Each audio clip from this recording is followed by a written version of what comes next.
Well, good Sunday morning, Calvary. Glad that you could be with us today. We are continuing our study in the book of Acts. We're getting very, very close. We are going to be in Acts chapter 27 today, looking at some important things on how to hang on to life. What are those anchors for our lives?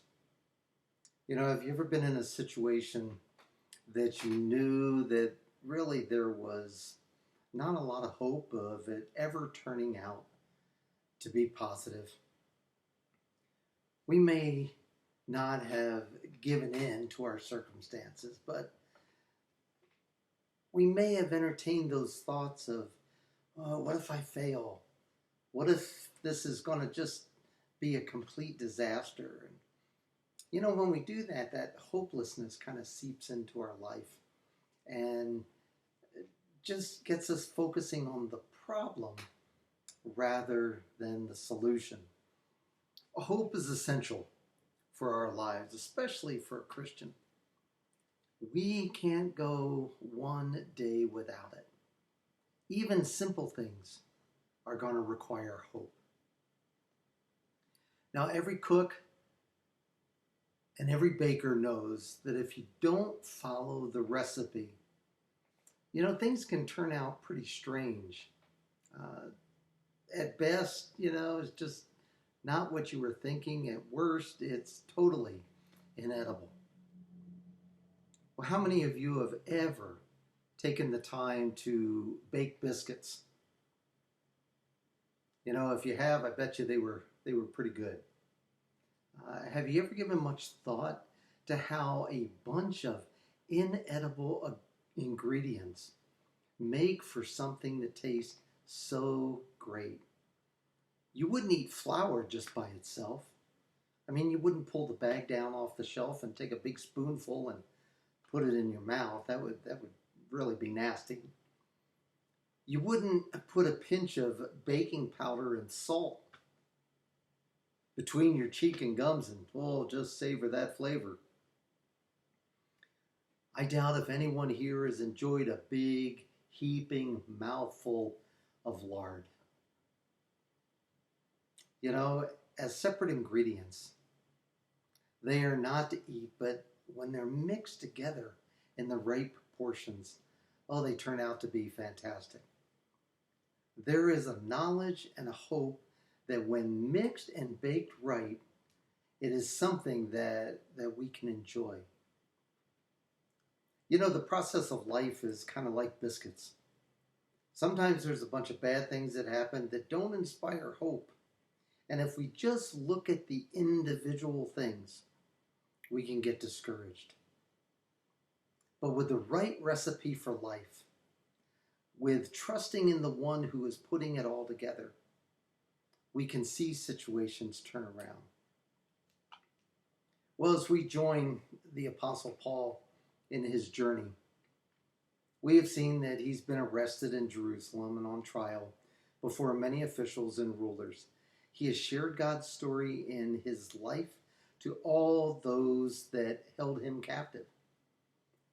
The past few chapters in Acts have played over and over again regarding Paul's testimony.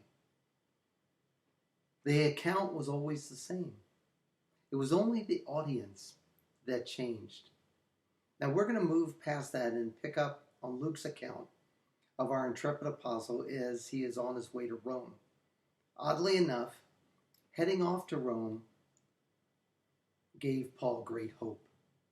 Hope that the gospel would soon be shared with the world. While there were great things ahead, life continued to interfere. Well, in our chapter today, chapter 27, we're going to see 4 secure areas, or what we might call anchors, for our life that God provided for him and will also provide for us. Well, as I said, there was a lot going on with this. We see Paul's preparation, getting ready to board the ship and sailing to Rome. We're going to pick it up in the middle of that chapter at verse 14, and we're going to go down through verse 26. This is what Luke writes for us. But before long, there rushed down from the land a violent wind called a Euroqualo. And when the ship was caught in it and could not face the wind, we gave way to it and let ourselves be driven along. Running under the shelter of a small island called Claudia, we were scarcely able to get the ship's boat under control. After they had hoisted it up, they used supporting cables and undergirding the ship, and fearing that they might run aground in the shallows of Syrtis, they let down the anchor, and in this way let themselves be driven along. The next day, as we were being violently storm-tossed, they began to jettison the cargo. And on the third day, they threw the ship's tackle overboard with their own hands. Since neither sun nor star appeared for many days, no small storm was assailing us. From then on, all hope of our being saved was gradually abandoned.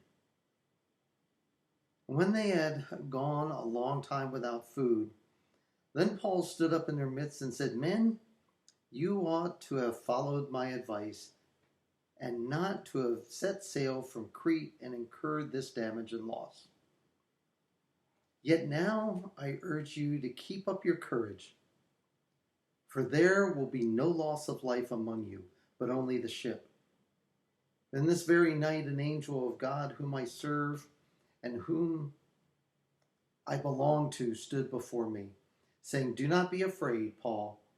You must stand before Caesar, and behold, God has granted you all those who are sailing with you. Therefore, keep up your courage, men, for I believe God that it will turn out exactly as I have told you. But we must run aground on a certain island." Well, this was the action part of that chapter, if you will. As we look at this, we can wonder if we all would be so driven to stand up and provide such words of encouragement. When we look at life, we realize that it takes someone that is firmly grounded in the faith, fully trusting God, to keep up our courage when things are getting tough. If we found ourselves in that situation, I often wonder, would we keep the faith? Would we still hang on the hope? Our focus today, in just a couple of verses of chapter 27, I think will give us some insight. The seafaring account supplies 4 secure anchors for our lives, no matter what our circumstances. Well, the first one is found in verse 22. Right at the beginning, Paul says, "Yet now I urge you to keep up your courage." Courage is defined as the ability to face danger, difficulty, uncertainty, or pain without being overcome by fear or being deflected from a chosen course of action. Did you notice that there was nothing in that definition that said you have to like the situation that you're facing? It doesn't even say if you have courage, you won't face danger, difficulties, uncertainty, or a painful situation. It's as we go through these times, our character is really revealed. And that's what courage is all about. I think John Wayne said it best when he defined courage as courage is being scared to death, but saddling up anyway. Courage doesn't mean you aren't afraid. It is moving through the fear. Paul had to have been scared as he saw those waves crash around the ship, as he saw the panic in those that he was traveling with. We should never assume that just because he was full of the will of God, that he was never fearful or in pain. Matter of fact, if they had been shipwrecked on those rocks would have hurt. It would be easy to believe that he was never tired or confused from time to time. He experienced all of that because he was only a man. The difference in his life was that his focus was on God of the impossibility and not on the overwhelming troubles with which he found himself having to deal with. Paul could face it because he refused to be overcome by fear of the situation. You know, David penned kind of a similar thought quite a bit earlier than the life of the apostle. He wrote, "Even though I walk through the valley of the shadow of death, I will fear no evil." My friends, that's courage. I know the trouble is ahead of me, but I am going to march straight through it. I will keep moving forward. I will make it a constant effort to go ahead rather than to run. Even if it is bad as David faced, and the valley of the shadow of death sounds pretty bad to me, I'm going to go through it. And I'm going to get through it, no matter what. Not only that, but in doing so, I'm not going to fear it. Nothing that lies ahead of me can damage my status with God. Nothing that you experience in your life is ever going to separate you from the love of God in Christ Jesus. The body may be harmed, but our souls are secure in Him. What is ahead for the believer is far better than what we have here. So, honestly, when we look at it that way, we really don't have any reason to fear. Well, not only was there courage, but Paul says that there would be protection. In the end of verse 22, it says, "There will be no loss of life among you." Paul told those on the ship that there would be no one that would perish that was on that ship. He saw the waves and the wind and knew of the rocks, but he firmly believed that God would see him through the storm. God's hand was upon them. Now, Paul was also a realist, and he knew that the ship would be a total loss. And I'm sure that Paul reassured them all that his God was and is more concerned with people's lives over their stuff. Now let's go back to the 23rd Psalm. Why am I able to walk through the valley? Because God is with me. David said that his rod and his staff comfort me. To use a military term, God will point through the danger, and he will lead us out of it. We have a great account for us in the book of 2 Kings. In the 6th chapter, we read about a conflict that is going on with Israel. And we're told that now the king of Aram was at war with Israel. After conferring with his officers, he said, "I will set up my camp in such and such a place." Now the man of God sent word to the king of Israel, "Beware of passing that place because your enemy has gone down there." So the king of Israel checked on the place indicated by the man of God. Time and again, Elisha warned the king so that he was on guard in such places. And this enraged the king of Aram. He summoned his officers and demanded of them, "Tell me, which of us is on the side of the king of Israel?" Basically, what he's saying is, there is a traitor in our midst. Who is it that is telling Israel? Well, the answer came back, "None of us, my lord, the king," said one of his officers. "But Elisha, the prophet who is in Israel, tells the king of Israel the very words you speak in your bedroom." Oh, you know, how dare God listen to our private conversations, right? Well, this passage goes on and say, "Go find out where he is," the king ordered, "so I may send men and capture him." The report came back, "He is in Dothan." And he sent horses and chariots and a strong force there.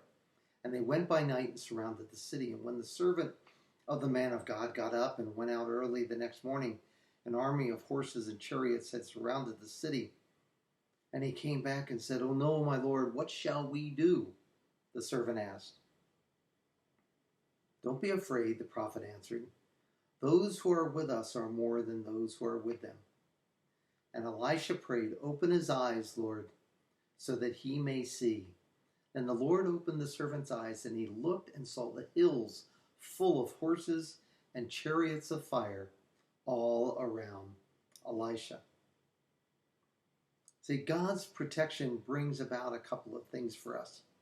First off, He provides for all things that we need. And that includes protecting us from evil, whether man-made or spiritual. God is there watching over his people. And secondly, when God provides and protects, it always leads to encouragement. It does our heart good to know that God is with us. As we walk through this life and we deal with situations, we get a sense of comfort knowing that God is here for all that call upon his name. Well, the third anchor that we see here is found in verse 23. And it says, "For this very night an angel of the God to whom I belong and whom I serve stood before me." There was a purpose in what was happening. And really that is the third anchor, the purpose. God's angel told Paul what would happen, the good and the bad of it. More importantly, he mentioned that the God whom he served was telling him all this. He let them know that this was coming from somewhere greater than himself. That God told him that he didn't make this up. And if there was a God that he served, then there was always a plan. And if there was a plan, there was a purpose. Paul has the assurance that all will come through the shipwreck. You've heard of the expression guilt by association. Well, folks, this is blessed by association. We don't know how many people on that ship knew the God of the universe, but we know Paul did, and those traveling with him did. And everyone on that ship was blessed because of this man of God.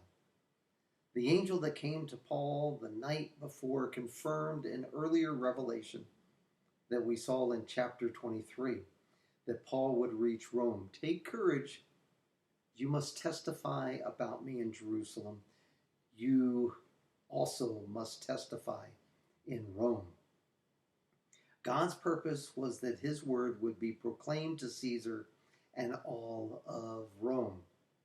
Now, with that purpose driving him, he was confident that he would survive the storm. He was also told that God had granted survival to all those on board the ship. The wording in the Greek is that God heard Paul's prayers and his fellow travelers and honored those prayers. You know, Solomon noted in Proverbs chapter 15, verse 29, "The Lord is far from the wicked, but he hears the prayers of the righteous." Folks, that's comforting. To know that the God who created all things, who sacrificed his life that we may have life in him, hears every prayer that we speak. God doesn't have to think about listening. He doesn't have to ponder whether he is too tired to answer your prayers. He hears you immediately, and he receives all you bring to him at that very moment. James wrote that the prayer of a righteous man is powerful and effective. It can move mountains. Ever wondered, does God really hear my prayers? Does it do any good to pray? Well, James seems to think so. He calls your prayers powerful and effective. God's purpose is fully understood through the prayers of the faithful. God delights in answering those prayers. In Romans 8:28, very familiar verse to most of us, says, and we know that for those who love God, all things work together for good, for those who are called according to his purpose. Well, the fourth anchor that we want to look at is that God is present in our lives. Verse 25, just the beginning of it, says, therefore keep up your courage, men, for I believe God that it'll turn out exactly as I have been told. God's presence was there in those words. It's a wonderful example of evangelism in the midst of trial. Paul tells all those on the ship that God will be with them. In telling them to take heart in the situation, Paul was sharing his faith to them. Again, we see Paul and his testimony out in the open. This time, it was being lived out. Would God have kept his promise that Paul had not told anyone anything? Well, of course he would, for he is faithful to his word. Exodus chapter 33, verse 14 says, and God said, my presence will go with you, and I will give you rest. And again in Psalm 39, verse 7, where can I go from your spirit, or where can I flee from your presence? Matthew 18:20 records for us, for where 2 or 3 are gathered in my name, there I am with them. And then the great conclusion to the Great Commission in Matthew 28, verse 20 says, and I am with you always, even to the ends of the age. You know, God is with us. He desires the very best for his people. He walks with us through those trials. He moves us through to see the ultimate glory that waits on the other side. We can rejoice in the fact that God will never leave us. He is always with us, and he will continue to secure our life in the midst of great, great trouble. Because no matter how big our troubles are, our God is so much greater. Folks, I pray that you have a blessed day today, that you will rest in him, knowing that he walks with you and he is guiding you through this life into all eternity with him. God bless you. Have yourself a wonderful day, and we'll see you next time. Bye-bye.